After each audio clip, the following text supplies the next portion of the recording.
Подскажите, пожалуйста, то самое пассе, которое нас учили делать на середине икры, сейчас уже явно является устаревшим. Вы учите держать его, например, на пируэте под коленом или выше? И второй вопрос. Сейчас часто вижу пассе сзади, прижатое к опорной ноге не пяткой, а носком, потому что оно поднялось с икры на колено. Вы согласны с этим? Итак, у нас спросили про устаревшее пассе, которое является на середине икры. И спросили у меня, учу я ли держать, например, на пируэте его под коленом или выше. Есть 3 термина положения ноги у колена. Вот положение – это опора, ты на ней стоишь, а это положение ноги у колена. Согнутое, да? Согнутое. Вот пассе. Итак, устаревшее – это тогда, когда держали носочек на середине икры. В современном театре все держат как можно выше. Педагог наш шутил, чем выше пассе, тем выше зарплата. Вот так вот. В действительности нет. Положение согнутой ноги бывает самым различным. Допустим, у нас есть положение кудепье. Это вытянутая стопа, да, обнимает щиколотку ноги. Sur le coup de pied. Вот.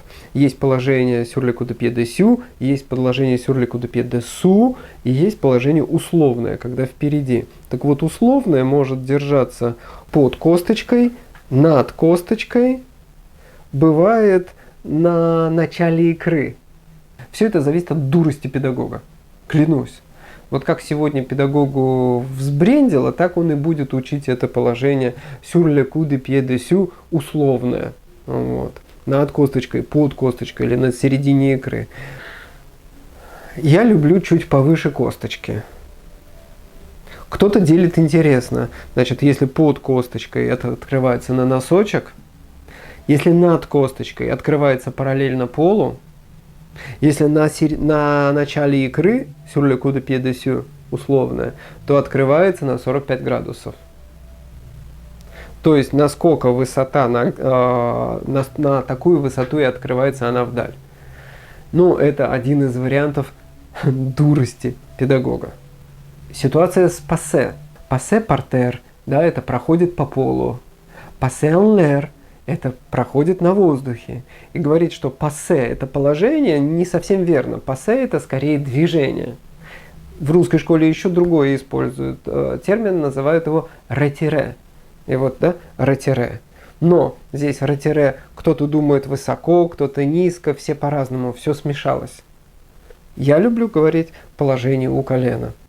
А в старинных записях, если посмотреть, это не точно, а вот чуть-чуть вот так вот заходит. И надо выяснить почему. Почему же кто-то делал так. Дело все в том, что для устойчивости положение этой ноги, оно у каждого индивидуально. Из-за строения суставов, из-за строения опорно-двигательного аппарата. Потому что для устойчивости, для вращений, для пируэта принято считать, что кости таза должны находиться ровно, параллельно полу. То есть один бок, одна половина костей таза не может быть приподнятой. Так вот, у некоторых людей бывает такое строение, когда возможно держать ножку точно, и кости таза ровные. А бывает такое положение, бывает такое строение, когда если держать кости таза ровно, то ножка вылезет. С этой стороны будут. Вращаться удобно, потрясающе, но уже не модно, уже не в этом веке, уже не в эту тему.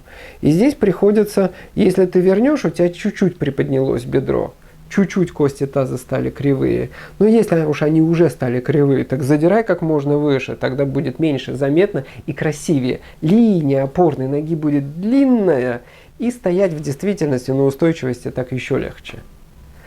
Поэтому каждый педагог в зависимости от своей дурости делает кто так, кто так. Я делаю положение ноги у колена в ямочку между коленом и икрой. Да, вот у всех строение ног таково, что колено это такой как бы набалдашник, а потом икра набалдашник. И между ними есть впадинка. Я большой палец у учеников прошу держать всегда вот в этой ямочке. Под коленом, но над икрой. Вот как-то так примерно определится. Вторая часть вопроса. Сейчас часто вижу пассе сзади, прижатое к опорной ноге не пяткой, а носком. Опять-таки, потому что оно поднялось с икры на колено. Вы согласны с этим? Меня учили sur le coup de pied dessous держать, то есть позади держать, прижимать пяточку. Когда нога поднимается в положении у колена dessous, то есть позади, прижимается пяточка. И когда надо ножку дальше поднимать еще выше, чтобы, допустим, ее открыть куда-то, тогда уже пяточку невозможно прижимать, начинает прижиматься носочек. И уже тогда нога открывается. Сперва, да, носочек скользит позади ноги, а потом уже нога открывается.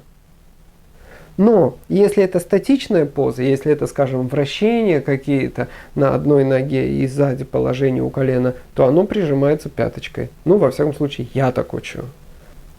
Собственно говоря, сколько я видел вариантов разных. Педагоги и так и сяк это делают. И наперекосяк тоже бывает.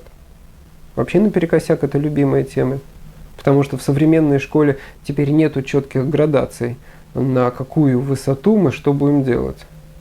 А любой класс, любая школа выглядит хорошо, когда установлена единая высота.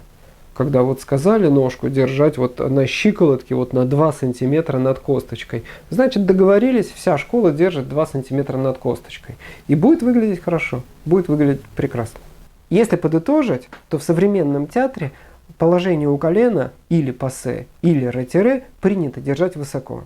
Чем выше, тем лучше. Принято считать красивее.